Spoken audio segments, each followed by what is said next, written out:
I got a lot of people who were like, you should thank God every day that your mother is still alive and you're able to travel with her. And I wanted to be like, really, when you're at the drive-thru of a KFC and she keeps texting, like, get more butter, they're going to tell you they don't have butter. They have it. Don't take no for an answer. Like, maybe you'd like to vacation with her, Sarah. Like, I'll send her right to you.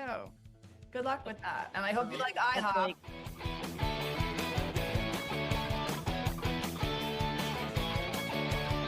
Hi, and welcome to the Mom Comes, a stand-up and stories podcast. Whether you're experiencing maternity, matrescence, mommyhood, menopause, or even if you've become the matriarch, the Mom Comes, we've got you covered. Laugh until you cry with the Mom Comes. I'm Holly Rizzuto-Palker, the producer of the Mom Comes. I'm Italian Catholic, and I'm married to a Jewish guy, so move over, Sebastian Maniscalco, because I'm raising 3 pizza bagels of my own. Hi, I'm Stephanie Silverstein, one of the co-hosts of the podcast, The Mom Coms, Stand-Up and Stories. I recently surprised myself by getting into stand-up comedy. Though classically trained, my biggest claim to fame was the role of Harry Bradshaw's answering machine. So I guess stand-up wasn't too far off the mark.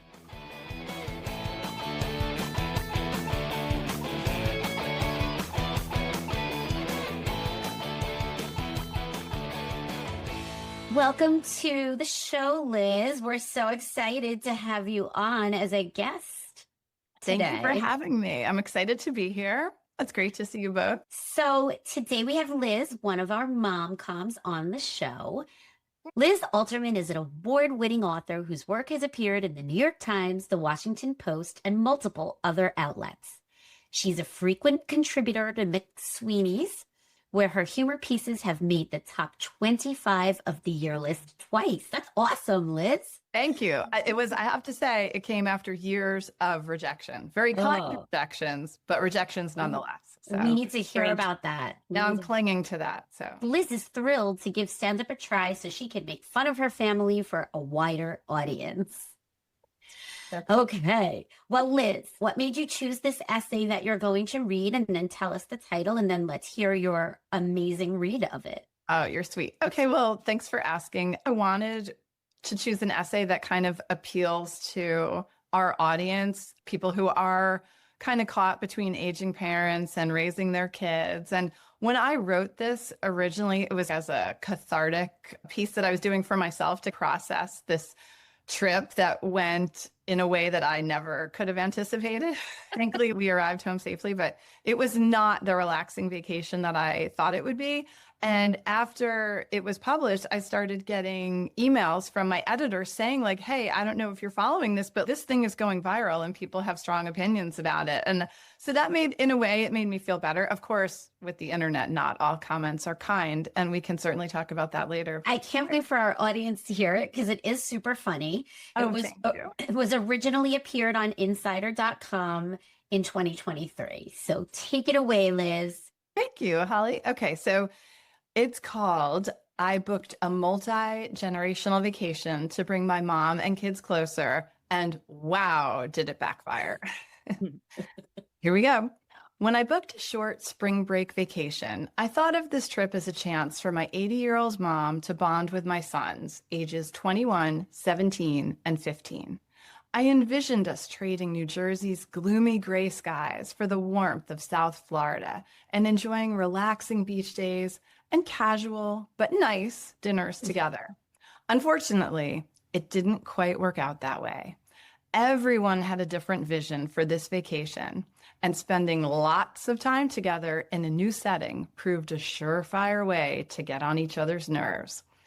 Here's how things went awry and why I'll never take this show on the road again.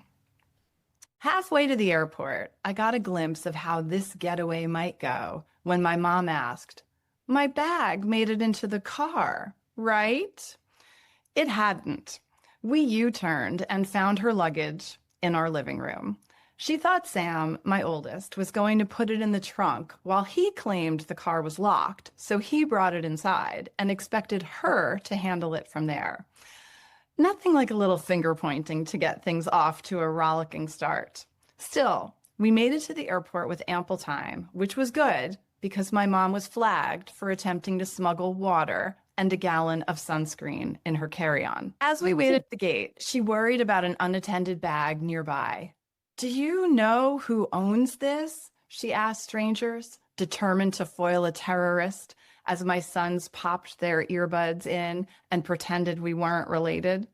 Our next hurdle was the Airbnb.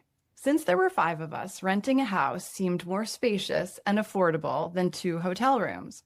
But as we rolled up to a nondescript ranch in a no-frills neighborhood, groans filled our rental minivan.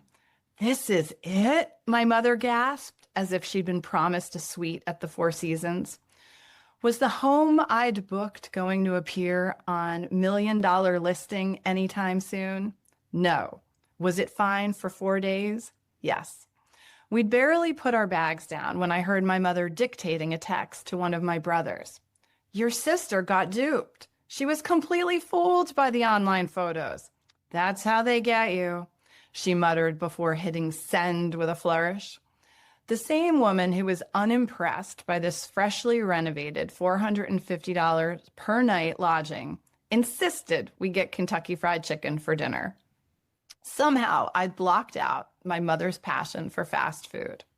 While I hadn't planned to hit the hottest eateries in South Beach, I hadn't pictured us grazing out of a red and white striped bucket on our first night in town.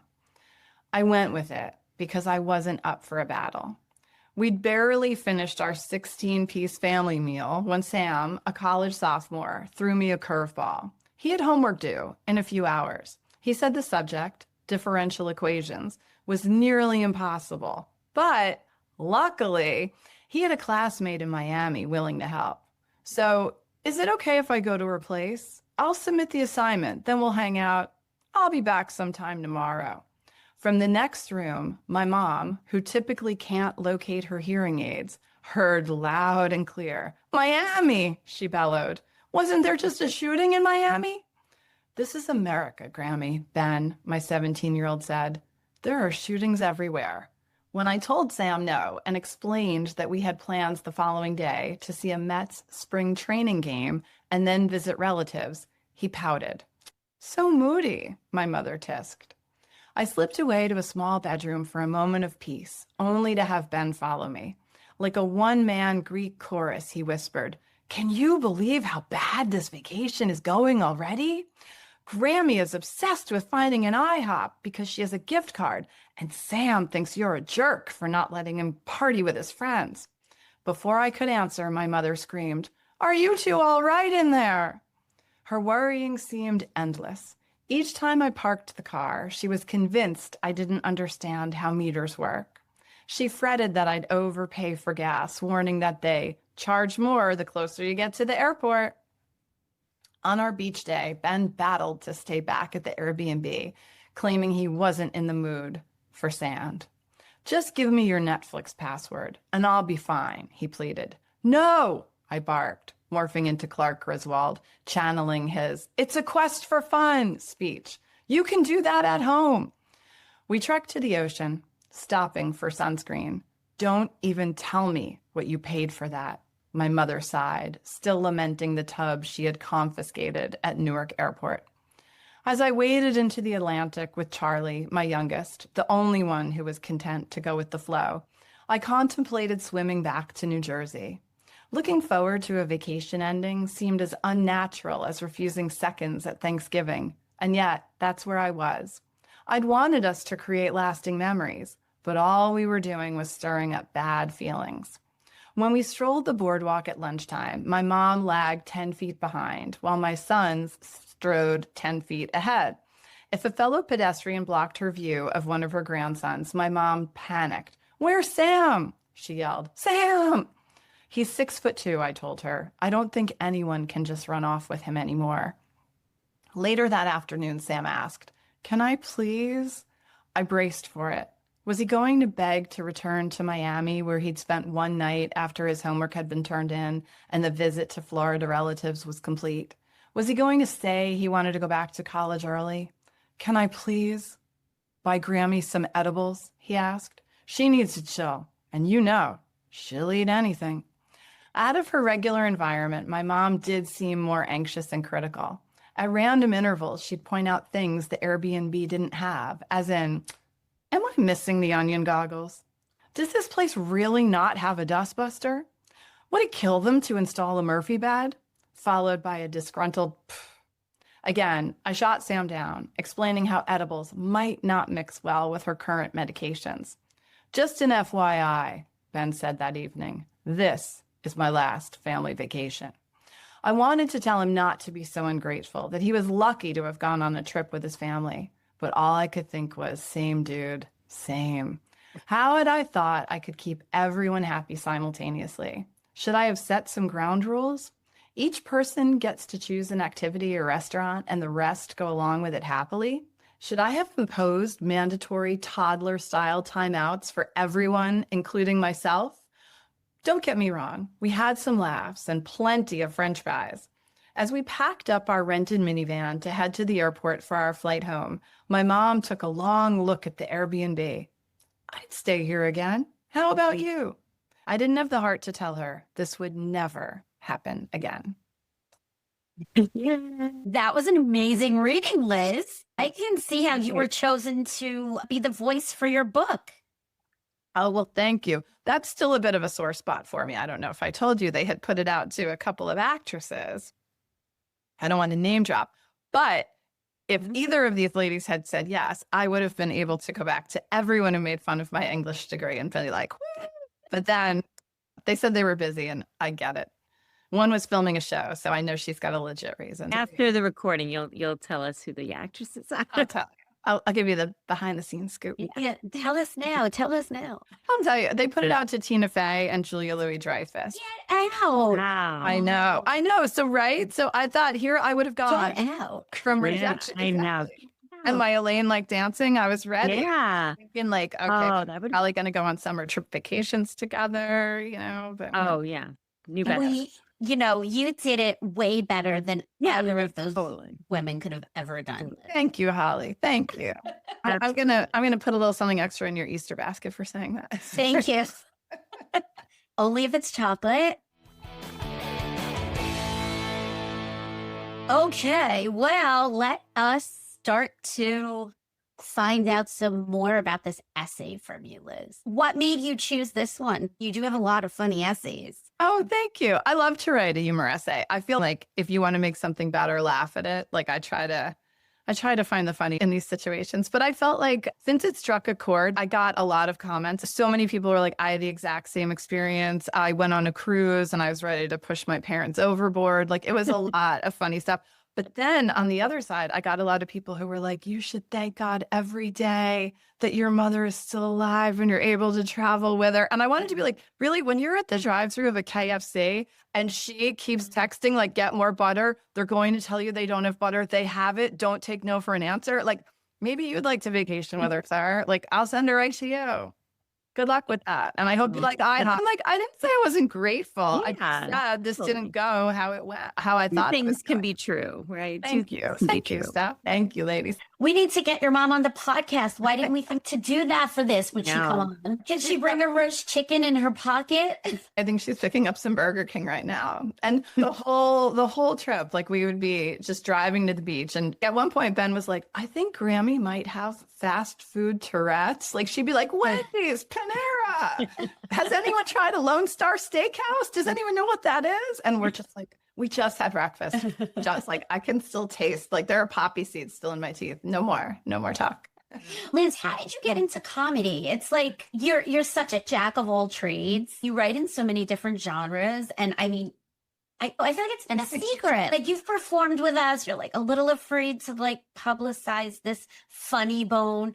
Oh, you're so funny. You are funny. When did you realize this and what made you nurture it and how? Oh, well, thank you. Thank you for those kind words. I guess, like, I don't know if you ever watched that Last Comic Standing. Like, I've always loved stand-up comedy. And I will say this, as a teenager, and this, I think, kind of scared my mother a bit, but, like, I had crushes on, like, Gary Shandling and David Letterman. And my mother would be like, don't you think they're a little old? Don't you?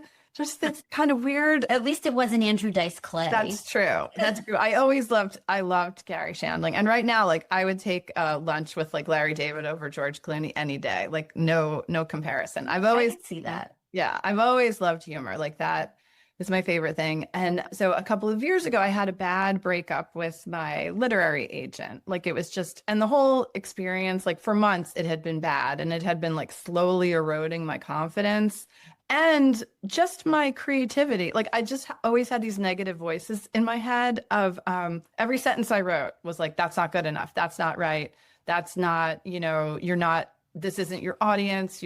And so it was just constant and it was really killing and I joke that writing is the only thing, like my only hobby I've ever enjoyed. I can't play a musical instrument. I could barely draw stick people. I have no athletic ability. Like I was always picked last for gym. Writing is really all I've got. So I felt like, the agent and I broke up and it was, I guess, amicable, you could say, but I was still kind of licking my wounds. And for a little while there, I was like, you know what, I'm just going to quit writing. This has not brought me like the fulfillment that I hoped it would. But then I was sort of like, maybe you just stop writing that way, but you don't have to quit entirely. And then Holly knows kind of between our two homes, there had been this long-standing comedy club. And I've been passing it by for 40 years. And there was a banner outside, stand-up comedy classes, sign up soon, whatever. So I sort of thought, you know what, maybe I will try to write in a different way. I won't put that kind of pressure on myself. Like it'll just be these short things, not a novel. And if it doesn't go well, if I don't tell anyone, so what? I just get back in my car and go home and nobody needs to know. Because, when you write a book and then you write another, people are like, when's your next one? Or how are sales? Can you support yourself now? Never. Exactly. Which is, uncomfortable it's uncomfortable when things are going okay. But when things are going badly, it really erodes your self-esteem. I just felt this constant, like, what am I doing with my life? So I took the class at Scotty's. And also I should say, I've had a lifelong fear of public speaking. And after turning 50, I was kind of like, you can't go the rest of your life sweating when you have to be like, I'm Liz from New Jersey. That's unacceptable. You have to outgrow that. Because I feel like, as you both know, this is the scariest kind of public speaking, like trying to make people laugh. I know Becky, our upcoming headliner for Staten Island Vintage Tea, will say, like, you're trying to make people make an involuntary sound. It's so hard. It's so hard. So I felt like if I could tackle that, then me just getting up and talking about regular stuff would be okay. So I thought, all right, I'm going to kill two birds with one stone. I'm going to enjoy writing. I'm going to conquer my fear. So I took one class and I really liked it. Then I felt more confident. And that's when Holly and I were both picked. Oh, right. When they selected me, I was like, what the? I've never To be like forced into it. Do you know what I did? Stephanie and I have a mutual friend, Rena. She was like, you need to email Rabbi Karen and ask Liz to help you. So I emailed Liz Glazer and I'm like, I've gotten myself into this little situation. I love it. So, and she was like at the Boston Comedy Fest or some like important thing, but she was so awesome. So I wrote it. She kind of like helped me edit it into a 2-minute thing, what works, what doesn't work. But then I was like, I still don't know how to do this. So then I called Stephanie.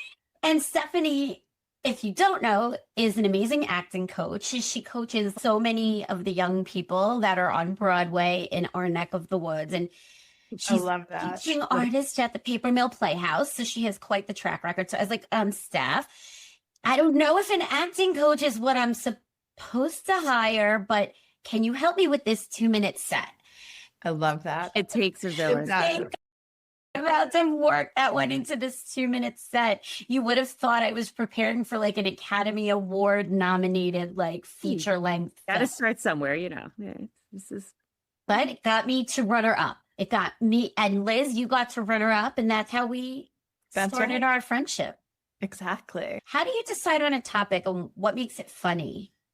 Ooh, that's a good question. I feel like if it makes me laugh, I think it's important to hit a few things. I always try to be honest and authentic. And then I also try to take what's personal, like these small details, but then it's also universal. At the end of the day, like, yes, my mother's worried about a parking meter, but your mother might be like, I'm going to print out directions from MapQuest because I don't trust a GPS. Or my mother like wanted to get traveler's checks before going. Like, it's a universality that you kind of nod your head as you go along. But I think the specifics make it funny too, just to include things that are maybe a little unexpected. Like as she's going through the Airbnb, like criticizing them for not having, like very specific items. They don't have a garlic press here. What? And I'm like, you have garlic? No, don't worry about it. But I do think sometimes I'll think I'll have a topic and then I sit down to write and I'm like, I maybe have 200 words. If you were to give up comedy tomorrow, what is the one joke you'd keep?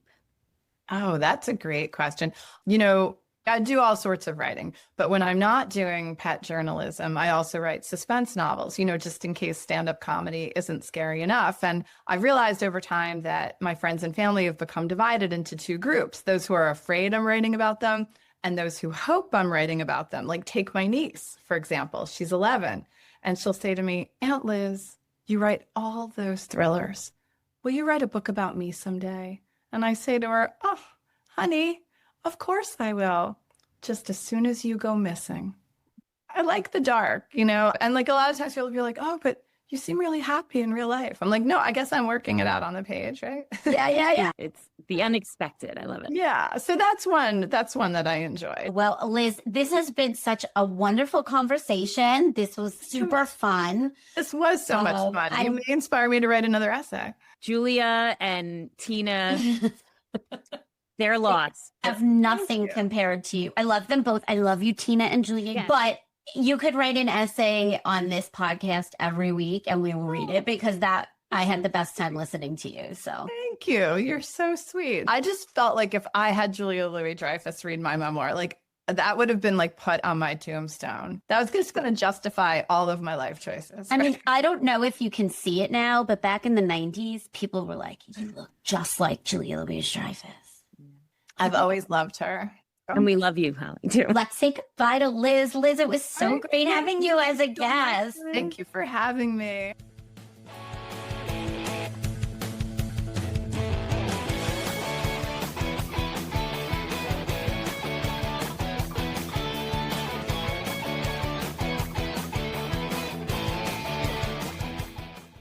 Thank you for listening to the Mom Comes Stand Up and Stories. We hope that you were able to laugh free of interruptions from your kids. This episode has been edited by the amazing Brianna Avinia Tapper. Don't forget to subscribe to our newsletter on Substack for more information about the Mom Comes. The link is listed in the show notes. Oh, and check out our website, themomcoms.com, where we list information about our shows. See if we're performing in your area. Don't forget to subscribe to the Mom Comes Stand Up and Stories, wherever it is that you get your podcasts. Bye.